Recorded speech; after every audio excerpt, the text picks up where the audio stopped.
समझ गया, मैं सब समझ गया।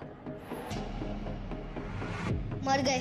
अब ना आर्यन को मम्मा के साथ टाइम स्पेंड करने का मौका मिलेगा और ना मुझे डैड के साथ। मतलब तुम चोरी छुप के घर से बाहर आते हो और फिर टेरेस पे गेम खेलते हो।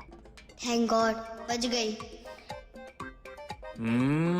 टेरेस नहीं, टेरेस। हाँ, टेरेस। मतलब अभी तक ये सब कुछ मेरी आंखों के सामने हो रहा था, मुझे पता ही नहीं चला। आपको अभी भी कुछ पता नहीं चला है? हाँ? अब ना मुझे ये समझ नहीं आ रहा है कि मैं ज्यादा बेवकूफ हूं या फिर तुम अल्ट्रा जीनियस। वाह स्वीट एंजल, मान गए तुम्हारा करिश्मा। अच्छा, तो मैंने इनको ही अपनी पिक भेजी थी, शायद ये समझ रहे हैं कि आर्यन स्वीट एंजल है। आई वॉज राइट, हमारा सुपर पावर बहुत काम का है। कहाँ खो गए? तुम्हें पता है, मैं सिर्फ तुम्हारा चाचू नहीं हूँ, मैं तुम्हारा बहुत बड़ा फैन भी हूँ। लेकिन अभी मैं सिर्फ तुम्हारा चाचू हूँ, ठीक है? अच्छा, तो ये आर्यन के चाचू हैं। चलो तुम अंदर चलो, खड़ूस मिस मैरी आई हुई है तुम्हें पढ़ाने के लिए, बहुत गुस्से में लग रही है। चलो आ जाओ।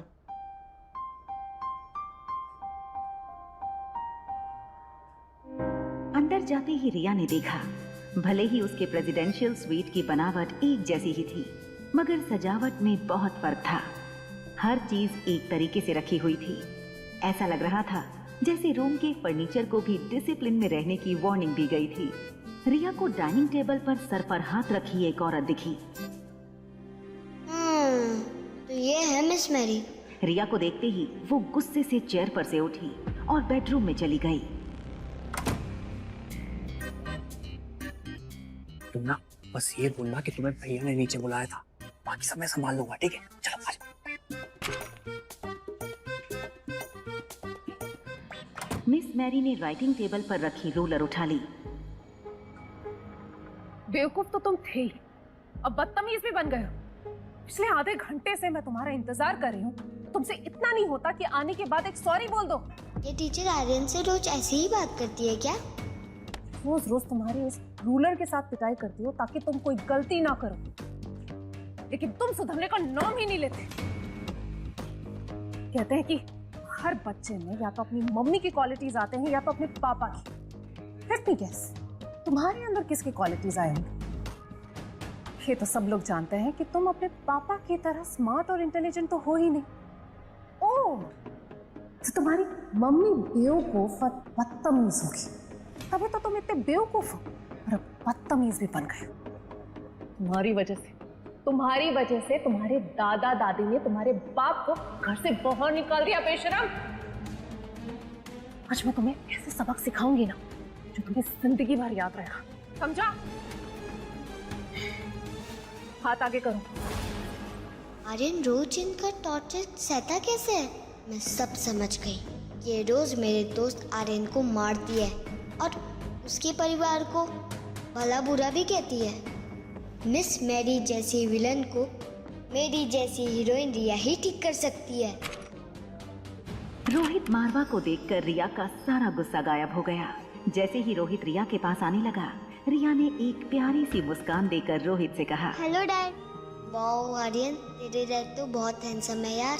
रिया की ये मुस्कान देखकर रोहित सरप्राइज हो गया, क्योंकि आर्यन कभी इस तरह रोहित को ग्रीट नहीं करता था। रोहित ने मिस मैरी के हाथ में रूलर देखी। मिस मैरी, सब ठीक है ना? आर्यन ठीक से पढ़ाई तो कर रहा है ना? अब मिस्टर रोहित, मैं अपनी पूरी कोशिश कर चुकी हूँ, लेकिन आर्यन है कि सुधरने का नाम ही नहीं लेता। ना मेरी बात सुनता है, ना होमवर्क करता है। उसका आईक्यू किसी 2 साल के बच्चे से भी बहुत कम है। आप खुद देख लीजिए, मैं अपनी सारी एनर्जी डाल चुकी हूँ, लेकिन कोई इम्प्रूवमेंट ही नहीं है। रिजल्ट हमेशा ही 0 आता है। मैरी की ये बात सुनकर रोहित काफी निराश हो गया, मगर उसने अपने चेहरे पर अपनी उदासी आने नहीं दी। आर्यन बेटा, आप अपना होमवर्क क्यों नहीं करते हो? मिस मैरी को कंप्लेन का मौका क्यों देते हो? आप और मम्मा अगर एक साथ रहेंगे ना डैड, तो पूरी फैमिली कंप्लीट हो जाएगी। मेरे दोस्त आर्यन को मम्मा मिल जाएगी और मुझे डैडी। रिया को चुपचाप खड़ा देखकर मैरी ने अपनी झूठी कहानी और आगे बढ़ा दी। अब देखा आपने, बस ऐसे ही कुछ भी पूछो ऐसे ही एक्सप्रेशन देता है। ना खुद से बात करता है ना मेरी कोई बात समझता है। मैथ्स के एग्जाम से पहले ज्योग्राफी की पढ़ाई करता है और ज्योग्राफी के टाइम पे हिस्ट्री की। ऐसे बच्चे में डिसिप्लिन लाना बहुत मुश्किल है। आखिर छोटा बच्चा है, मार भी तो नहीं सकते। झूठी टीचर, मुझे पता है कि आप आर्यन को रोज मारती हो। ऐसा लग रहा था जैसे रोहित ने आर्यन को लेकर हार मान ली हो। रिया से रोहित की हालत देखी नहीं जा रही थी। मिस्टर रोहित, मैंने आपको कितनी बार कहा है, आर्यन को एक स्पेशल स्कूल की जरूरत है। वहाँ ऐसे टीचर्स होते हैं जो ऐसे ऑटिस्टिक स्टूडेंट्स को पढ़ाने के लिए ट्रेंड होते हैं। अगर आर्यन उनके अंदर ट्रेंड होगा तो आगे जाकर आप पर बोझ नहीं बनेगा। और ऐसे एक स्पेशल स्कूल को मैं भी पर्सनली जानती हूँ। Special school? लेकिन क्यों? आर्यन तो बिल्कुल नॉर्मल है मेरे तरह। डैड, आपको आर्यन से ज्यादा इस टीचर में विश्वास है क्या? कुछ तो बोलो। मिस्टर रोहित। सनी, सनी! जी भैया, क्या हुआ? आर्यन ने कोई गलती की क्या? सनी रिया की ओर देखने लगा। वो इशारे से रिया को पूछने लगा कि क्या हुआ। उसे डर था कहीं रोहित के सामने आर्यन का गेमिंग वाला राज ना खुल गया हो। सनी, एक काम करो, मिस मैरी की पूरी साल की फीस एक साथ दे दो और उनसे कह दो कि अगर आर्यन को नहीं पढ़ा सकती है तो हम किसी और टीचर को ढूंढ लेंगे। इन्हें कल से यहाँ आने की कोई जरूरत नहीं है। मैं मनाली की सबसे बेस्ट टीचर हूँ। अगर मैं नहीं पढ़ा सकती तो कोई और कैसे पढ़ा सकता है? बाकी ठीक है, आपको जो बेहतर लगे, लेकिन एज अ टीचर मैं अपने स्टूडेंट के भविष्य के लिए बेस्ट ही सजेस्ट करूंगी।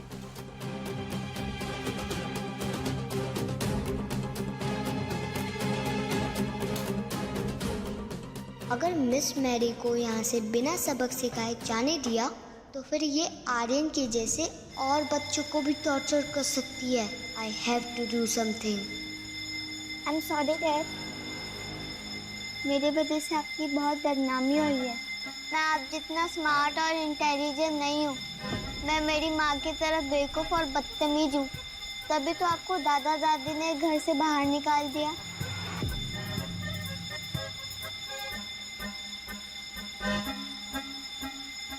नहीं आर्यन बेटा, ऐसी कोई बात नहीं। ऐसा आपसे किसने कहा?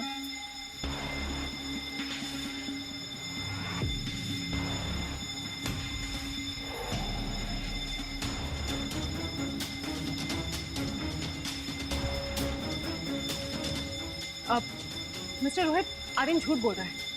एक्चुअली ऐसे बच्चे अक्सर झूठ बोला करते हैं। I told you ना, it's not safe to keep him here. रिया अपने दोस्त आर्यन के साथ हुए अत्याचार का बदला मिस मैरी से लेना चाहती थी, इसलिए उसने मासूम चेहरा बनाते हुए कहा, sorry teacher, please don't start hitting me again.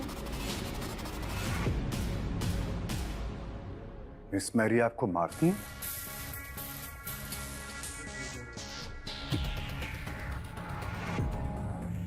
Aryan बेटा, आप अंदर चलो, डैड अभी आते हैं।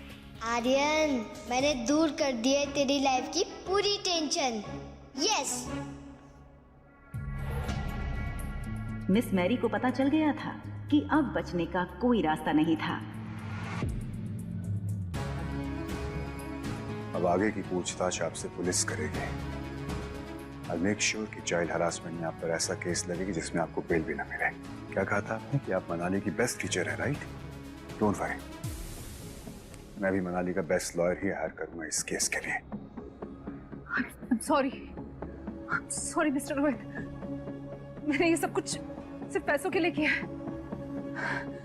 एक्चुअली मैं आर्यन को टॉर्चर किया करती थी, उसे सब गलत सिखाती थी ताकि आपको लगे कि आर्यन नॉर्मल नहीं है और आप उसे स्पेशल स्कूल में भेज दें।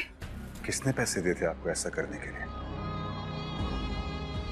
Will you tell me or should I call the police? आपके अंकल मिस्टर किशोर मारवा ने पैसे दिए थे। रोहित कभी सोच भी नहीं सकता था कि उसके अपने परिवार के लोग उसके बेटे की जान के दुश्मन बन जाएंगे।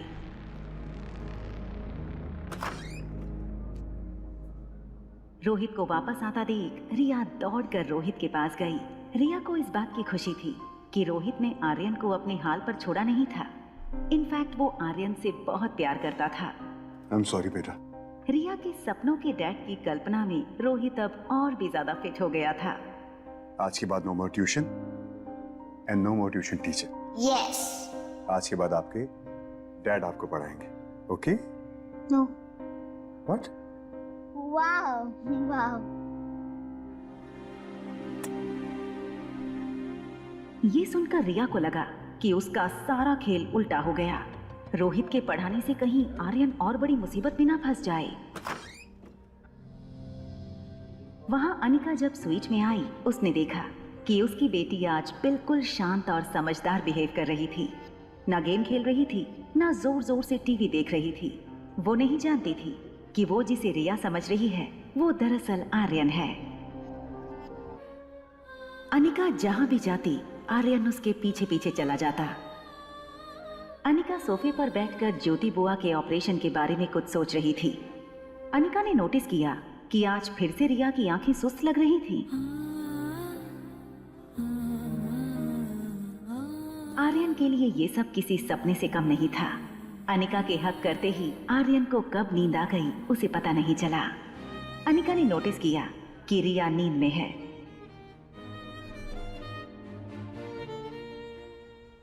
सो गई।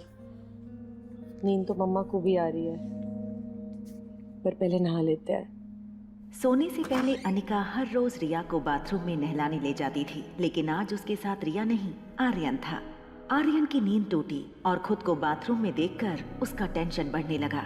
उसे पता था कि अनिका ने अगर उसे नहलाया तो सब गड़बड़ हो जाएगा। अनिका आर्यन के कपड़े खोलने के लिए जैसे ही सामने आई, नहीं मम्मा। क्या अनिका को पता चल जाएगा कि जिसे वो रिया समझ रही है वो दरअसल रोहित मारवा का बेटा आर्यन है?